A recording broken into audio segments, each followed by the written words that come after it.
আমাদের কোনো কন্টেন্ট আপনাকে কোনো ধরনের বাই সেল সিগন্যাল বা পরামর্শ প্রদান করবে না। এজন্য স্টক সাপোর্টার টিম আপনার কোনো ধরনের ফিনান্সিয়াল লসের জন্য লায়াবল না। ধন্যবাদ। আসসালামু আলাইকুম ভিউয়ার্স, কেমন আছেন? আশা করি সকলেই ভালো আছেন। সকলকে স্বাগত জানাচ্ছি stock supporter presents daily marketing index আপডেটে। আজ 22 ফেব্রুয়ারি 2026। আজকে মার্কেট 1.91 পয়েন্ট বেড়ে 5467.85-তে এসে ক্লোজ হয়েছে। আজকের ভ্যালু হয়েছে 568.08 ক্রোড়। ট্রেড হয়েছে 1,52,872টি। মার্কেট ট্রেন্ডে আজকে 71টি স্টক নিউট্রাল আছে, আপ ট্রেন্ডে আছে 123টি এবং ডাউন ট্রেন্ডে 194টি। Market sentiment bullish. Top stock gainer আছে জেড ক্যাটাগরির ইউনিয়ন ক্যাপ, অ্যাপোলো ইস্পাত, এরপর আছে সোনারগাঁও টেক্সটাইল বি ক্যাটাগরির, এরপরে জাহিন স্পিন। অন্যদিকে টপ স্টক লুজার আছে এশিয়াটিক ল্যাবরেটরিজ, এরপর আছে Exim First Mutual Fund, Far Chemical, National Bank, Family Tex. আমরা যদি আজকে দেখি যে টপ সেক্টর বাই গেইনে আছে ব্যাংকিং সেক্টরটি, এরপর আছে pharmaceuticals and chemicals, food and allied. অন্যদিকে টপ সেক্টর বাই ভ্যালুতে আছে bank, pharmaceuticals, food and allied, textile. তো আজকে ব্লকে সবচেয়ে বেশি ট্রানজ্যাকশন হয়েছে সাপোর্টিয়াল এই স্টকটি। তো চলুন আমরা সুপার চার্টসে চলে যাই।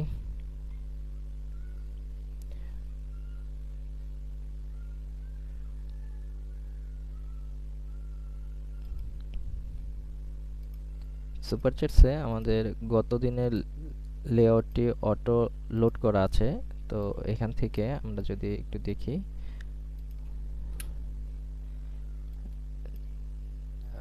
এটাকে একটু বাড়িয়ে দেই।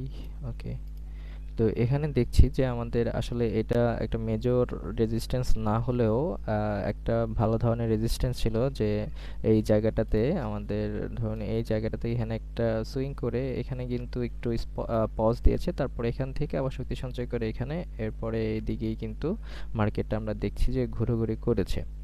তো এখন এইখানে আমাদের যেই বর্তমান পজিশনটাতে যদি আমরা একটু খেয়াল করি যে আমাদের যে রেজিস্ট্যান্সটা আমরা বিগত দিনগুলোতে যে এঁকেছিলাম, তো এই জায়গাগুলোতে কিন্তু হচ্ছে একটা সাপোর্ট নেওয়ার কথা ছিল, অথবা হচ্ছে আমাদের যে ট্রেন্ড লাইন, লম্বা যে ট্রেন্ড লাইনটা ছিল এই জায়গাটাতে, যেটা হচ্ছে আপনার মোটামুটি 5419 এই জায়গাটুকুতে কিন্তু এসে সাপোর্ট নেওয়ার একদম আপনার শেষ কেন্দ্রবিন্দু কিন্তু ছিল এই জায়গাটুকুতে।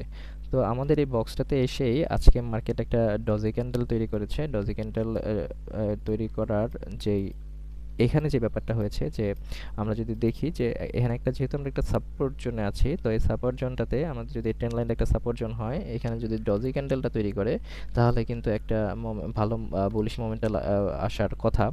তো এই বুলিশ মোমেন্টামে আমরা যদি দেখি যে এই জায়গাটাতে যদি আগামীকাল ঘুরে এখানে কিন্তু আবার 5670-80 এই জায়গাটা কিন্তু আবার যাওয়ার সম্ভাবনা আছে ধীরে ধীরে।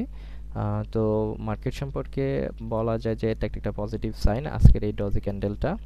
তো চলুন আপনাদের আজকে রিকোয়েস্টেড স্টকটি সম্পর্কে দেখি। Asiatic laboratories limited.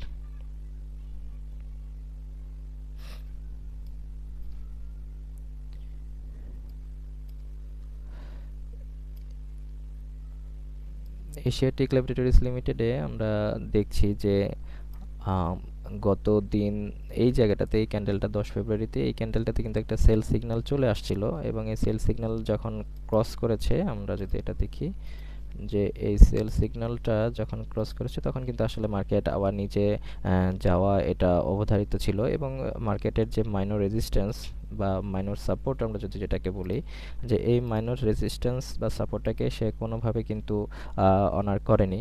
এরপরে আমাদের যদি দেখি যে এরপর আসলে আমাদের রেজিস্ট্যান্সটা বা সাপোর্টের জায়গাটা কোন জায়গাটুকুতে আছে, এইটাতে যদি আমরা দেখি তাহলে বলবো যে এই জায়গাটুকু থেকে মার্কেট বা এই স্টকটি কিন্তু ঘুরে দাঁড়ানোর একটা সম্ভাবনা আছে, এবং এটার সর্বশেষ যেই আপনার সাপোর্ট জোনটি আছে সেটা হচ্ছে এই লেভেলটাতে, যেটা হচ্ছে 43-45। তো এইখানে আজকে আসলে যে বড় ধরনের একটা ক্যান্ডেল তৈরি হয়েছে, আগামীকাল যদি এই পরিমাণে বা এই বড় ধরনের ক্যান্ডেলটা যদি আপনার ছোট বা ন্যারো হয়ে না আসে, তাহলে কিন্তু সরাসরি এই জায়গাটাতে এসে মার্কেট কিন্তু এই স্টকটি কিন্তু এই জায়গাটাতে এসে হয়তো তখন একটা ঘুরে দাঁড়ানোর চেষ্টা করতে পারে। তো এইখানে ঘুরে দাঁড়ানোর সম্ভাবনাটা হয়তো এই জায়গাটাতে মার্কেট কিন্তু আগামীকালকে 54-55 বা এই জায়গাটুকুতে এসেই কিন্তু একবার যদি আপনার এটা ঘুরে দাঁড়াতে পারে, এই সম্ভাবনা কিন্তু আছে। তো আসলে এটার সাথে আপনাদের যে ভলিউমটা, যেমন এখানে যে পরিমাণে ভলিউম হচ্ছিল এই জায়গাটুকুতে এই ভলিউমটা কিন্তু একটা কনসিস্টেন্সি ম্যাটার করে। তো দেখা যাক আগামীকালকে আসলে ভলিউমটা পায় কিনা। যদি ভলিউমটা না আসে তাহলে কিন্তু মার্কেট এই জায়গাটাতে আবার এই জায়গাটাতে চলে আসবে। কারণ এখানে আমি যদি দেখি যে এই জায়গাটুকুতে আমাদের এই জায়গাটুকু, যেটা এটাকে আমরা যদি একটা কনসলিডেশন জোন ধরি, এখানে কিন্তু এখনও কনসলিডেশন ফেজে আছে। তো এইখানে গিয়ে কিন্তু রিভার্স করে কিন্তু আবার সাথে সাথে একদম বড় বড় ক্যান্ডেল দিয়ে কিন্তু ভিতরের দিকে চলে আসছে। তো এইখানে আবার আসার সম্ভাবনা দেখা যায় যে এই জায়গাটুকুতে অন্তত আসবে 40, 49, 50, 51 এই জায়গাটুকু। তো সবাই ভালো থাকুন। আসসালামু আলাইকুম।